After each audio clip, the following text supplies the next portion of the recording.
انہوں نے بس وہ ان کی کوئی بیک گراؤنڈ پہ ہسٹری پہ کیا ہے کہ انہوں نے ریفیوز کے ٹائم پہ جب انہیں ریموو کرا تو انہوں نے سائن کرنے سے ایگریشن دکھائی تھی. یہ اور میرا جب جواب پہلے بڑے انہوں نے غور یہاں سے کیس سن ڈالا لیجیے گا تھا پلیز. تو انہوں نے وہ کہہ رہے ہیں سائننگ پہ لگایا تھا, سلسٹر نے انہیں کچھ انفارم نہیں کیا تھا, سید بخاری نے. اوکے, میں مطلب کسی نام نہ لیں کسی لا فرم کا, I'll be grateful. اور پلیز ابھی ہم بریک پہ جانے لگے ہیں, بریک کے بعد ضرور میرا آرام سے اپنا میرا سن لیجیے گا جو میں آپ سے بات کرنے لگا ہوں. Anyway, thank you so much آپ کی کال کا. میم ابھی ہم لوگ بریک پہ جانے لگے ہیں. بریک پہ جانے سے پہلے میں آپ سے یہ ریکویسٹ کروں گا, thank you so much for your love and support جو آپ سوشل میڈیا پہ چینل کو دیتے ہیں, شو کو دیتے ہیں. پلیز سبسکرائب کریں, شیئر کریں, لائک کریں, اس سے حوصلہ افزائی ہوتی ہے. اور میں اگر آپ نوٹ کریں, میں بڑی کوشش کر رہا ہوں, میرا پرومس ہے کہ میں تھوڑا اور بھی ایکسٹرا کنٹینٹ آپ کے لیے لے کے آؤں گا جو آپ کے لیے بہت فائدہ مند ہوگا. اور آئی تھنک میں نے آلریڈی یہ شروع بھی کر دیا. اگر آپ چینل کو فالو کرتے ہیں تو بالکل ان شوز کو شیئر کریں. اور اس کے بعد اب ہم بریک پہ جانے لگے ہیں. انشاءاللہ تعالیٰ بریک پہ واپس آ کے میں پہلے ان کا جواب دوں گا. اینڈ آئی تھنک بہت امپورٹنٹ ہے بیکاز یہ بہت زیادہ ریفیوزل ہو رہے ہیں اس کے اوپر ہوم آفس کے, اور تو اس پہ میں تھوڑی سی آپ سے بات کروں گا واپس آ کے. اب انشاءاللہ تعالیٰ let's go on a break and then I will speak to you after the break.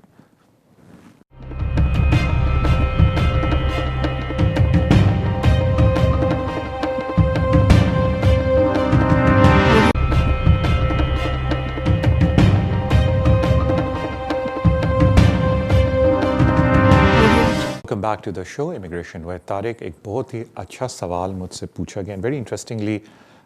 میری جو نیکسٹ لسٹ ہیں ویڈیوز بنانے کی, ان میں ایک یہ بھی ہے کہ میں 32011 کو ایڈریس کروں.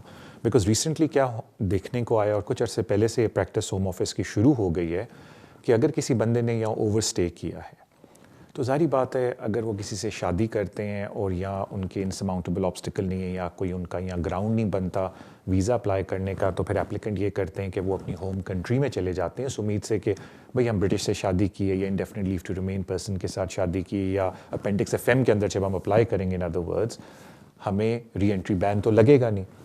لیکن امیگریشن رول جو 32011 ہے اس کے دائرے میں وہ آ جاتے ہیں. اگر انٹری کلیئرنس آفیسر یہ سوچے کہ جی جو آپ کا کنڈکٹ تھا ان دا پاسٹ ہوم آفس کے ساتھ اس ملک کے اندر وہ اتنا برا تھا کہ ہم آپ کو 32011 کے اندر ریفیوز کرتے ہیں, تو وہ جو ریفیوزل ہوتے ہیں ان پہ پھر آپ کو رائٹ آف اپیل ملتی ہے اور آپ کورٹ کے اندر جاتے ہیں. تو ابھی آپ نے ایک بہت انٹرسٹنگ مجھ سے بات کی کہ بھئی اس کیس میں ہمارا چانس کیا ہے. تو پہلی تو بات ہے کہ میں کیس اسپیسیفک آپ کو ایڈوائس نہیں دے سکتا اور نہ میں نے آپ کا پورا کیس پڑھا ہے. ہاں البتہ میں دو باتیں آپ سے ضرور بولوں گا جو 32011 کے ساتھ بیٹھتی ہیں اور کیا چیز کورٹ میں ایکسپیکٹ کرتا ہے ایک جج. جب بھی ہم لوگ 32011 کو ڈیفینڈ کرتے ہیں تو اس میں ہم دو طریقے سے ڈیفینڈ کرتے ہیں. جو پہلا طریقہ ہوتا ہے ڈیفینڈ کرنے کا وہ ہوتا ہے ہوم آفس کی پالیسی گائیڈنس اٹ سیلف, کیونکہ جو ہوم آفس کی پالیسی گائیڈنس ہے 32011 کی اس میں انٹری کلیئرنس آفیسر کو یہ بولا گیا ہے کہ آپ نے ساری چیزوں کو ان اے راؤنڈ دیکھنا ہے اور اس کے بعد آپ نے اسیسمنٹ کرنی ہے کہ کیا اس بندے کو 32011 کے اوپر ہم ریفیوز کریں یا نہ کریں. زیادہ تر جو میں نے ڈیسیجن ہوم آفس کے دیکھیں 32011 کے, اس میں وہ صرف ایک پہلو کو دیکھتے ہیں کہ جی آپ نے اوور اسٹے کیا, آپ نے یہ کیا, آپ نے وہ کیا اور آپ کو ہم نے ریموو کر دیا. وہ اس بات کو نہیں دیکھتے کہ آپ خود اپنے مطلب اکثر کیسز میں ہوتا ہے کہ وہ کہتے ہیں جی آپ پھر خود چلے گئے.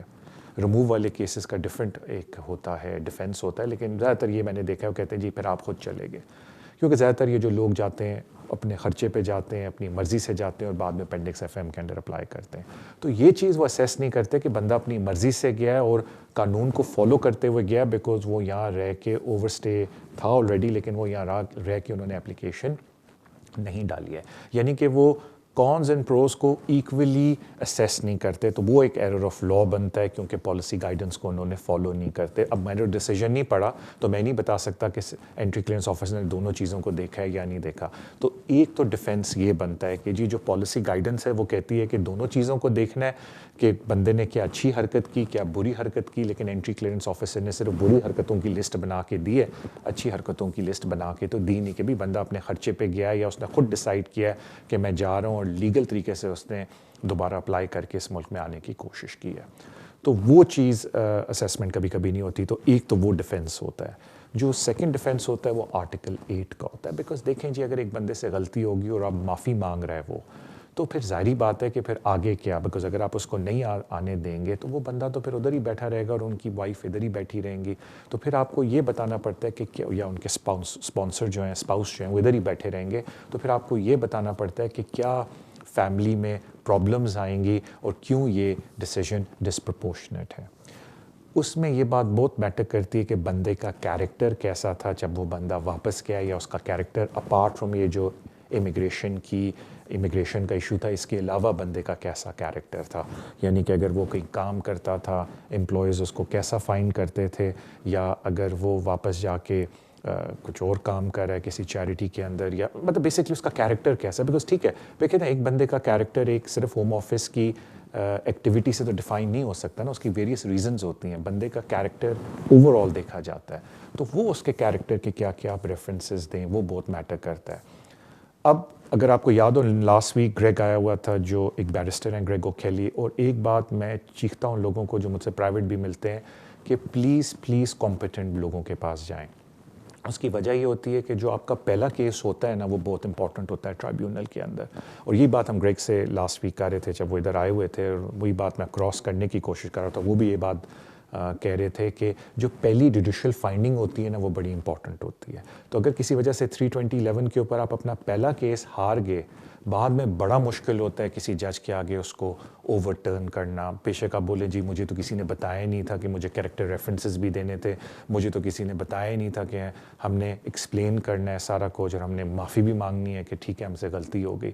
تو I think it is very important کہ آپ کسی کمپٹنٹ پرسن کے پاس جائیں جو 32011 کے اندر کیسز کرتے ہوں, تاکہ آپ ان سے پراپر طریقے سے اپنا کیس تیار کر کے پیش کریں. دیکھیں ایک بات میں ہمیشہ لوگوں سے بولتا ہوں جو مجھے جانتے ہیں, اور میں ٹی وی بھی کئی سالوں سے بول چکا ہوں, کہ کوئی گارنٹی نہیں ہوتی کہ جی اگر آپ کسی لیگل ریپرزینٹیٹیو کو یوز کریں گے تو 100% وہ کیس جیت جائیں گے. لیکن کم از کم اس بات کی گارنٹی ہوتی ہے کہ اگر آپ کسی کمپٹنٹ پرسن کو یوز کریں گے تو وہ اتنے اچھے طریقے سے آپ کا کیس تیار کریں گے کہ that will be your best possibility آپ کو ہوگی اپنا کیس جیتنے کی. بس میں یہی بول سکتا ہوں, and I sincerely wish you all the best, because کافی زیادہ اپینڈکس ایف ایم میں لوگ آج کل 32011 کے اندر آ رہے ہیں جو جینوئنلی اس ملک سے جاتے ہیں یہ سوچ کے کہ جی ہم قانون کو فالو کر رہے ہیں, ہم خود چلے جاتے ہیں اور انٹری کلیئرنس لے کے آئیں گے, اور 32011 کا شکار ہو جاتے ہیں, اور پھر فیملیز ایک سال تک سپریٹڈ رہتی ہیں, بیکاز انٹری کلیئرنس ہیئرنگز آج کل ویسے بھی سال سے پہلے نہیں آ رہی. تو genuinely I wish you all the best ma'am. Thank you for your کال. اگلے کالر کی طرف چلتے ہیں. السلام علیکم. السلام علیکم طارق بھائی. وعلیکم السلام بھائی. طارق بھائی میں نے یہ پتا کرنا تھا کہ میرا دوست ہے, اس کو آؤٹ آف رول ملی تھی 3 ایئر ڈسکریشنری لیو, 6 سال کے بعد اس کو انڈیفینٹ ملی تھی. جی. تو اب یہ کرنا اس کی نیشنلٹی وہ 10 سال کمپلیٹ کر لیں گے, یا وہ کر سکتا ہے 1 سال ویٹ کرنے کے بعد, اور یہ لائف ان یو کے اور B1 دونوں کرنے پڑیں گے؟ پلیز یہ بھی ذرا بتا دیں پلیز. اوکے سر, بڑی مہربانی آپ کی. دیکھیں پہلی بات ہے کہ بڑا پرانا ان کا کیس ہوگا, بیکاز انہوں نے 12 کے بعد لٹرلی دینی چھوڑ دی تھی ڈسکریشنری لیو. جن کو پرانی مل رہی تھی انہیں کو ملتی جا رہی تھی. تو ڈسکریشنری لیو میں ہوتا تھا کہ آپ کو 3 سال کی دیتے تھے, پھر 3 سال کی دیتے تھے, 6 سال بعد آپ سیٹلمنٹ اپلائی کر سکتے, تو آپ کو کوئی انگلش ٹیسٹ دینے کی ضرورت نہیں ہوتی تھی. لیکن ایک بات یاد رکھیں کہ جب بھی آپ نیچرلائزیشن اپلائی کریں گے آپ کو لائف ان دا UK بھی دینا ہے, اور آپ کو انگلش کا اپنا ایبلٹی ٹیسٹ بھی پاس کرنا ہے ٹرینٹی سے یا IELTS سے. اور انڈیفینٹ کے نارملی 1 سال بعد آپ نیشنلائزیشن کے لیے اپلائی کرتے ہیں, لیکن اگر آپ کی شادی کسی برٹش سٹیزن کے ساتھ ہوئی ہے تو آپ اگلے دن بھی اپلائی کر سکتے ہیں. اب آ جاتے ہیں ڈیٹ آف اپلیکیشن جو آپ نیشنلائزیشن کی کرتے ہیں, وہ اس سے 10 سال پیچھے جاتے ہیں, اور اگر اس پیریڈ میں آپ UK کے اندر ہے وہ یہ دیکھتے ہیں کہ آپ نے کبھی کوئی قانون کی خلاف ورزی تو نہیں کی, اوور ورک تو نہیں کیا, مطلب کام کی بات کرتے ہیں, اور آپ اللیگل اس ملک میں تو نہیں رہے. تو جو آپ کے فرینڈ ہیں جن کو 6 سال بعد ڈسکریشنری لیو ملی, مجھے نہیں پتا کہ 6 سال پہلے ان کا کیا سلسلہ تھا. اگر وہ اوور اسٹے تھے تو پھر ظاہری بات ہے کہ جس دن ان کو پہلا ویزا ملا ہے ادھر سے 10 سال کاؤنٹ کر لیں اور پھر نیچرلائزیشن اپلائی کریں. اگر آپ کو شور نہیں ہے کہ اس سے پہلے ان کا, یا کبھی کبھی لوگوں کو ہوتا ہے, مجھے آتے ہیں طارق بھائی ہمیں تو پتہ ہی نہیں کیا تھا, ہماری ہسٹری ہم کلیئر نہیں ہے بیکاز ہم نے اتنے زیادہ لائر چینج کیے, تو پھر بہتر ہے کہ اپنی سبجیکٹ ایکسیس ریکویسٹ منگوا لیں ہوم آفس سے جو فری آف چارج ہے. اس میں آپ کی ساری ہسٹری لکھی ہوتی ہے, اور اگر کبھی آپ نے ورک بریچ کیا ہے جو ہوم آفس کو ان کے ریکارڈ میں ہے, یا اگر آپ نے اوور اسٹے کیا ان کے ریکارڈ میں, وہ سارا کلیئر ہو جاتا ہے اس سبجیکٹ ایکسیس ریکویسٹ کے اندر. Thank you so much for your call sir, and I wish you all the best. اگلے کالر کی طرف چلتے ہیں. السلام علیکم. ہیلو. جی السلام علیکم. وعلیکم السلام. طارق بھائی احمد بات کر رہا ہوں مانچسٹر سے. 2 کوشچن ہیں آپ سے, میں آپ کا جواب ٹی وی پہ سنوں گا بعد میں. پہلا کوشچن طارق بھائی یہ ہے کہ میں نے اپنی وائف کا ویزا اپلائی کیا ہوا ہے پاکستان سے, اور 60 ورکنگ ڈیز ہو گئے ہیں اپلائی کیے ہوئے, 60 ورکنگ ڈیز, اور ابھی تک کوئی جواب نہیں آیا. تو یہ کتنا ٹائم لگے گا؟ ایک تو کوشچن یہ ہے. تو اور دوسرا کوشچن یہ ہے کہ سیلف امپلائی بھی ہوں اور سیلف امپلائی بھی ہوں اور امپلائی بھی ہوں ٹل جنوری کے اور اب تک, اور جو میرا ابھی امپلائر ہے وہ لائک کی وجہ سے ابھی کہہ رہا ہے کہ جاب ابھی سم ڈیفیکلٹیز ہیں, تو ابھی لیکن میری سلپس ساتھ جو جنوری سے لے کے اور اب تک ٹل ستمبر تک بھی چل رہی ہیں نا, ادھر کی بھی امپلائمنٹ کی بھی, اور ساتھ میں سیلف امپلائی بھی. تو اگر وہ میری جاب ٹل رپلائی آنے تک, ہوم آفس کا رپلائی آنے تک وہ میری جاب ابھی فنش کر دیتا ہے تو کوئی ایشو تو نہیں ہے؟ وہ آلریڈی انکم پوری ہے 19,000 اور 19 اور ٹل 5,500 جو ہے وہ میری انکم پوری ہے. اور یہ پلیز اس کا جواب مجھے ڈیٹیل سے ٹی وی پہ دیجیے گا. تھینک یو سو مچ. اگر امپلائمنٹ والی جاب جو ہے وہ ابھی لیو ہو جاتی ہے تو ہم ابھی 60 ڈیز ہو گئے ہیں. میں آپ کی بات پہلے ہی سمجھ گیا تھا, not a problem sir. Thank you sir آپ کی کال کا. دیکھیں جہاں تک اس وقت پاکستان سے اپلائی کیا ہے تو آپ کو پتہ ہوگا کہ کچھ عرصہ پہلے کرونا وائرس کی وجہ سے اپوائنٹمنٹس ہی نہیں مل رہی تھیں. اگر آپ کوئی آن لائن اپلیکیشن ڈال رہے تھے تو اپلیکیشن تو جمع ہو رہی تھی آن لائن, لیکن پھر اس کے بعد ویب سائٹ پہ جا کے کوئی اپوائنٹمنٹس نہیں مل رہی تھیں بیکاز کرونا وائرس کی وجہ سے سارے اپوائنٹمنٹ سینٹر بند تھے. تو میں بار بار لوگوں کو یہ ریکویسٹ کرتا ہوں کہ کرونا وائرس کا افیکٹ صرف اپوائنٹمنٹ سینٹرز پہ نہیں ہوتا, کرونا وائرس کا افیکٹ کیس ورکرز پہ بھی ہوتا ہے, بیکاز فل اسٹاف کیپیسٹی پہ اگر ہوم آفس یا ان کا اوورسیز ڈپارٹمنٹ کام نہیں کر رہا تو ظاہری بات ہے فل کیپیسٹی کے اوپر ڈیسیجنز بھی نہیں ہوں گے, تو تھوڑا ٹائم لگے گا. جہاں تک بات آتی ہے امپلائمنٹ کی, پہلی بات تو یہ سر کہ جب آپ اپلیکیشن ڈال دیتے ہیں تو وہ آپ کا کٹ آف پوائنٹ ہوتا ہے, اس سے پہلے آپ کو امپلائمنٹ ساری اپنا پیریڈ کے حساب سے, اپینڈکس ایف ایم کے حساب سے جو فائنینشیل ریکوائرمنٹ ہے اس کو میٹ کرنا ہوتا ہے. بعد میں کچھ بھی اگر آپ کے ساتھ ہوتا ہے وہ ارریلیونٹ ہوگا with subject to that application, because آپ نے requirement at the point of application meet کرنی ہے. لیکن اگر آپ کی انکم ڈکریز ہوئی ہے, ویسے جنرلی بتا رہا ہوں کرونا وائرس کی وجہ سے, تو ہوم آفس نے اپنی گائیڈ لائن جو کرونا وائرس کی دی ہے اس میں ایکسیپشنز بھی لکھے ہیں کہ اگر آپ کی انکم کو افیکٹ ہوگا تو ہم کس طریقے سے اس کو اپینڈکس ایف ایم کے اندر کنسیڈر کریں گے. لیکن آپ پہ وہ اس لیے اپلائی نہیں ہوتا کیونکہ جب آپ نے اپلیکیشن ڈالی تھی اس وقت آپ کی انکم پوری تھی. ہاں اگر کسی وجہ سے خدا نخواستہ آپ ڈیسائیڈ کرتے ہیں کہ ہم نے ایک نئی اپلیکیشن ڈالنی ہے, پھر یہ کنسیشن ریلیونٹ ہو جائے گی بیکاز اب آپ اتنا اکارڈنگ ٹو یو نہیں کما رہے, تو پھر آپ وہ کرونا وائرس والی کنسیشن اپلائی کریں گے ہوم آفس کے اپینڈکس ایف ایم کے اندر. اس کی اب آپ کو زیادہ ڈیٹیل میں جانے کی ضرورت نہیں ہے کیونکہ آپ کا جو کٹ آف پوائنٹ تھا وہ اس سے پہلے آپ پورا کما رہے تھے اکارڈنگ ٹو یو, اور آپ نے آلریڈی اپلیکیشن جمع کرا دی ہے. تھینک یو سو مچ آپ کی کال کا. اگلے کالر کی طرف چلتے ہیں. السلام علیکم. ہیلو. ہیلو جی السلام علیکم. جی جی آپ اپنا سوال پوچھ لیں اور ٹی وی پہ جواب سن لیں.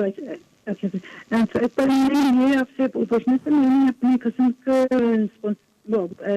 ایکچولی وہ میری کرنے جا رہے ہیں, شادی کرنے جا رہے ہیں. پہلے تو اسٹوڈنٹ ہے, اس کے 6 بینڈ ہے گرل کے, تو میں نے اس کو ادھر منگانا تھا. تو پروسیجر کیا, اس کو کیا پیپر لگانے چاہیے, ہمیں کو ادھر اپلیکیشن ڈالنی چاہیے, ادھر سے انڈیا سے وہ کر سکتے ہیں.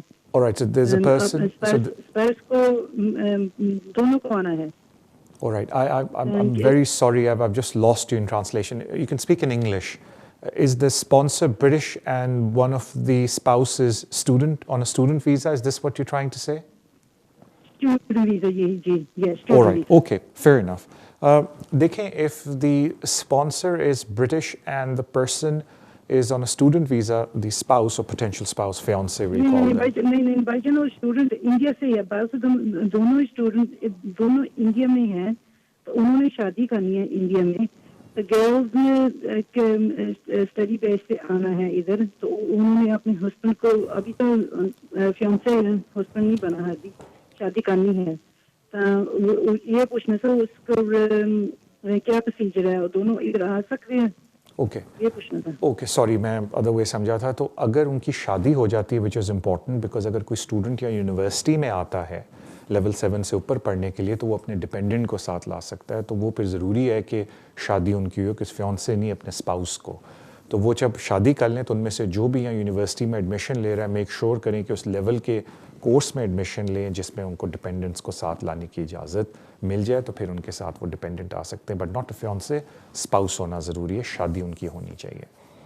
Thank you so much ma'am آپ کی کال کے. ڈو اپالوجائز, مجھے پہلے سمجھنے وہ تھوڑی لائن خراب تھی. اگلے کالر کی طرف چلتے ہیں. السلام علیکم. السلام علیکم جی, مجھے اپنے بچوں کی نیشنلٹی کے لیے پوچھنا ہے. جی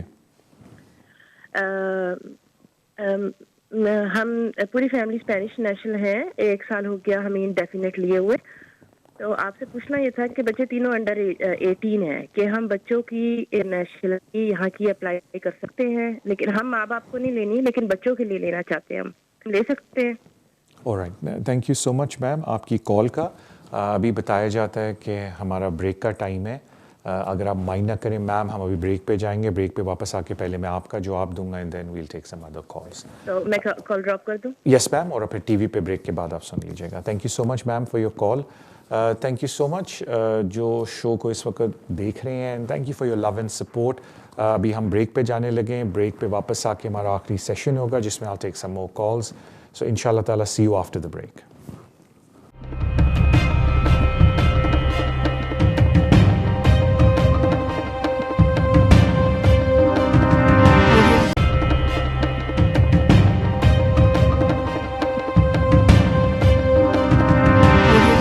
welcome back to the show immigration with Tariq. Show پہ بریک پہ جانے سے پہلے کسی نے کال کیا, وہ EU نیشنلز ہیں, ان کے پاس انڈیفینیٹ ہے اور ان کے 2 بچے ہیں. تو پوچھنا چاہ رہے تھے کہ ہم ان کو کسی طریقے سے برٹش سٹیزن بنا سکتے ہیں اگر ہم خود سٹیزن شپ نہیں لینا چاہتے. تو میم وہ کچھ سینیریوز پہ ڈپینڈ کرتا ہے اینڈ آف کورس زیادہ ڈیٹیلس کی ضرورت ہے اس کے لیے, تو آئی کانٹ گو تھرو ایوری تھنگ, لیکن میں آپ کو ایک جنرل آئیڈیا دے دوں گا which will point you in the right direction. دیکھیں پہلا اسٹیپ یہ ہوتا ہے کہ یہ جاننا پڑتا ہے کہ بچے UK میں پیدا ہوئے تھے یا ابراڈ پیدا ہوئے تھے. کیونکہ اگر بچے UK میں پیدا ہوں تو اٹس ویری اسٹریٹ فارورڈ, یا وہ ایج 10 کو آتے ہیں تو if they been living a continuously وہ رجسٹریشن کر سکتے ہیں as British citizen because they under 18. یا اگر وہ بعد میں اس ملک میں آئے ہیں تو پھر اگر ان کے UK میں ہی بورن ہوئے لیکن پہلے ان کے پیرنٹس کے پاس انڈیفینٹ نہیں تھا, بعد میں آ گیا, تو پھر بچے اس وقت بھی رجسٹرڈ ہو سکتے ہیں. اگر یہ بچے UK سے باہر بورن ہوئے ہیں تو پھر رجسٹریشن تو ہوتی ہے the discretion of secretary of state. اس میں بھی ایک کلوز ہے کہ سیکریٹری آف اسٹیٹ یہ دیکھے گا کہ کیا بچے کے بیسٹ انٹرسٹ میں ہے کہ اس کو برٹش سٹیزن رجسٹر کیا جائے, جس میں کافی اور سوال جو آپ پوچھنے پڑتے ہیں آپ سے. تو کہنے کا مطلب ہے کہ اس شو کے اندر وہ فارمیٹ نہیں ہے کہ میں آپ سے وہ پورا ڈیٹیل میں پوچھوں اور پھر بتاؤں کہ بچے کی رجسٹریشن ہو سکتی ہے یا نہیں, وہ ڈسکریشن والے کلوز میں اور کس سینیریو میں. تو یہ تو بات ہو جاتی ہے رجسٹریشن کی. جب آپ اوور 18 ہو جاتے ہیں تو پھر رجسٹریشن نہیں ہوتی, پھر نیچرلائزیشن ہوتی ہے. تو اگر آپ کو انڈیفینٹ ملے اور بچوں کو ایز یور ڈپینڈنٹ انڈیفینٹ مل جاتا ہے اور وہ اوور 18 ہو جاتے ہیں تو وہ پھر نیچرلائزیشن اپلائی کر سکتے ہیں. وہ ان کی اپلیکیشن آن دیئر اون ہوتی ہے, اس میں پیرنٹس کی ضرورت نہیں ہوتی, اور وہ زیادہ کلیئر فارورڈ رولز ہوتے ہیں نیچرلائزیشن کے, اتنے کمپلیکیٹڈ نہیں ہے جتنے کمپلیکیٹڈ رجسٹریشن کی. رجسٹریشن کے بھی رول کمپلیکیٹڈ نہیں ہے, 3-4 سینیریوز ہیں, وہ کلائنٹ سے پوچھ کے کوئی بھی کمپٹنٹ پرسن بتا سکتا ہے کہ یہ سینیریو پہ آپ فٹ ہوتے ہیں یا نہیں ہوتے, اور اگر ڈسکریشن پہ جاتے ہیں تو کیا چانسز ہیں. ورنہ نیچرلائزیشن جو موسٹ اسٹریٹ فارورڈ روٹ ہے وہ تو ہے ہی ہے, لیکن اس کے لیے پہلے ان کو اوور 18 ہونا پڑے گا. تو کہنے کا مطلب ہے آیا رجسٹریشن کریں یا کچھ سال رک کے, because آپ نے کہا دے آلموسٹ ٹرننگ 18, نیچرلائزیشن کریں will depend lot of other questions جو کسی کو آپ سے پوچھنے پڑیں گے. تو وہ پھر آپ کسی کمپٹنٹ پرسن سے رابطہ کریں تو وہ آپ کو اس میں مشورہ دے دیں گے and then you can take that step. Thank you so much, but there is a way. Thank you so much ma'am آپ کی کال کا. اگلے کالر کی طرف چلتے ہیں. السلام علیکم. ہیلو جی, اپنا سوال پوچھیں. جی جی میں سن رہا ہوں. جی طارق بھائی. جی السلام علیکم, اپنا سوال پوچھ لیں. وعلیکم السلام. طارق بھائی سب سے پہلے تھینک یو ویری مچ, آپ آلویز ہماری ہیلپ کے لیے یہاں بیٹھتے ہیں, ٹائم نکالتے ہیں. سر میرے آج کے 3 سوال ہیں.